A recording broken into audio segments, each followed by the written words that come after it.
बिस्मिल्लाहिर्रहमानिर्रहीम अस्सलाम वालेकुम डियर स्टूडेंट्स। इस वीडियो में हम डिस्कस करेंगे 10th क्लास फिज़िक्स की जो बुक का बेटा उसका चैप्टर नंबर 11। चैप्टर नंबर 11 जो है बेटा उसकी एक्सरसाइज का जो न्यूमेरिकल नंबर 11.4 है, चौथा न्यूमेरिकल जो है वो बेटा हमने सॉल्व करना है, जिसमें हमें दो चीज़ें गिवन दी हुई हैं और दो चीज़ें इसमें हमने बेटा फाइंड करनी है। अब अगर हम इस बुक से इसकी स्टेटमेंट को पढ़ें बेटा तो छोटी सी स्टेटमेंट लिखी हुई ये बेटा न्यूमेरिकल जो है वो पेपर पॉइंट ऑफ व्यू से बड़ा इंपॉर्टेंट न्यूमेरिकल है, यानी पेपर में ये काफ़ी दफ़ा आया हुआ है, इसके आने के चांसेस बहुत ज़्यादा होते हैं। तो इसको ज़रा अच्छे से बेटा आपने समझ लेना है।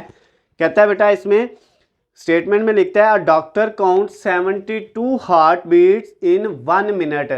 एक डॉक्टर जो है वो आपके दिल की धड़कने 1 मिनट में 72 धड़कने जो है वो गिनता है। क्या कहता है बेटा, एक डॉक्टर 1 मिनट में दिल की 72 जो है वो धड़कने गिनता है। तो नंबर ऑफ हार्ट बीट उसको बेटा एन से रिप्रेजेंट कर रहे हैं। नंबर है ना, तादाद है, तो तादाद जो बेटा होती है उसको हम एन से लिखते हैं। तो बेटा जो आपके नंबर्स हैं हार्ट बीट के, दिल की धड़कनों के, वो 72 हार्ट बीट्स हैं। इसका कोई यूनिट नहीं होता।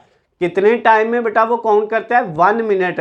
और हमें पता है टाइम का यूनिट मिनट नहीं है, सेकंड है। तो बेटा ऐसा ही यूनिट सेकंड है, तो इसका मतलब टाइम हमारे पास 60 सेकंड आ गया। 1 मिनट, 1 मिनट में कितने सेकंड होते हैं, 60 सेकंड होते हैं। तो हमने 60 सेकंड लिख लिया। उसके बाद बेटा क्या कहता है, calculate the frequency and period of heart beat. बेटा कहता है जो दिल की धड़कने हैं उनकी फ्रीक्वेंसी भी मालूम करनी है और उनका टाइम पीरियड भी आपने क्या करना है, मालूम करना है। अब बेटा हम क्या करते हैं, इसको जो है वो स्टार्ट करते हैं, इसको सॉल्व करते हैं। दो चीज़ें हमें दी हुई हैं और दो चीज़ें हमने फाइंड करनी है। ये बेटा जो फ्रीक्वेंसी है इसको फाइंड करने के लिए जब आपके पास एन और टी दिया हो तो इसका फार्मूला बेटा हमारे पास कुछ इस तरह से होता है, F is equal to N over T. ये टी स्मॉल टाइम के लिए है बेटा, और टाइम पीरियड के लिए बेटा कैपिटल टी होता है। अब फ्रीक्वेंसी ऐसे ही, एन की वैल्यू बेटा 72 है, डिवाइडेड बाय टी की वैल्यू है 60। अब बेटा कैलकुलेटर पकड़ना है आपने और 72 को डिवाइड कर लेना है किस पे, 60 पे। 72 डिवाइडेड बाय 60, तो ये बेटा आपके पास आ गया 1.2। ये बेटा आपकी फ्रीक्वेंसी आ गई। फ्रीक्वेंसी का जो यूनिट होता है बेटा वो भी साथ लिख देना है, वो होता है हर्ट्ज। तो ये बेटा आपका पहले वाला जो पॉइंट था फ्रीक्वेंसी उसकी आपने हार्ट बीट की फाइंड करनी थी, वो 1.2 हर्ट्ज आ गई है। क्लियर हो गया। अब नेक्स्ट बेटा हम क्या करेंगे, इसका जो है वो हमने टाइम पीरियड फाइंड करना था। जो टाइम पीरियड होता है बेटा उसका फार्मूला होता है 1/f, यानी फ्रीक्वेंसी का रेसिप्रोकल जो होता है बेटा, फ्रीक्वेंसी को उल्ट करें तो टाइम पीरियड होता है। तो अब 1/f इसका फार्मूला है। अब बेटा हमने यहाँ पे t ऐसे लिखा, 1/f की जगह क्या वैल्यू थी, 1.2 आई थी बेटा, वो पुट कर दी 1.2।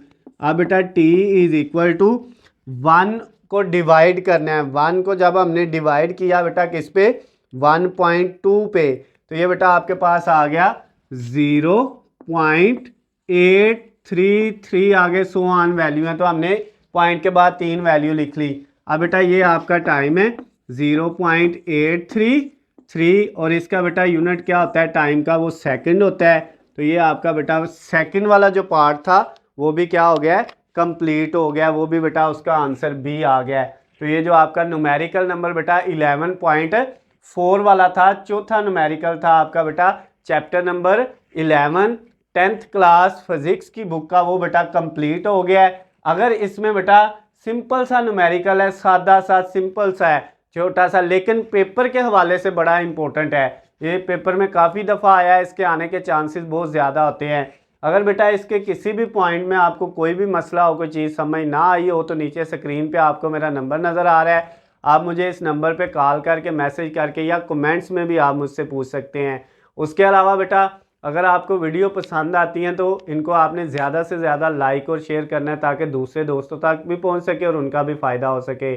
अगर बेटा आपको किसी भी सब्जेक्ट के हलशुदा नोट्स, गेस्ट पेपर या पेपर पेयरिंग स्कीम चाहिए तो उनका लिंक नीचे डिस्क्रिप्शन में दिया हुआ है, वहाँ से जाके आप डाउनलोड कर सकते हैं। अल्लाह हाफिज़, खुश रहें।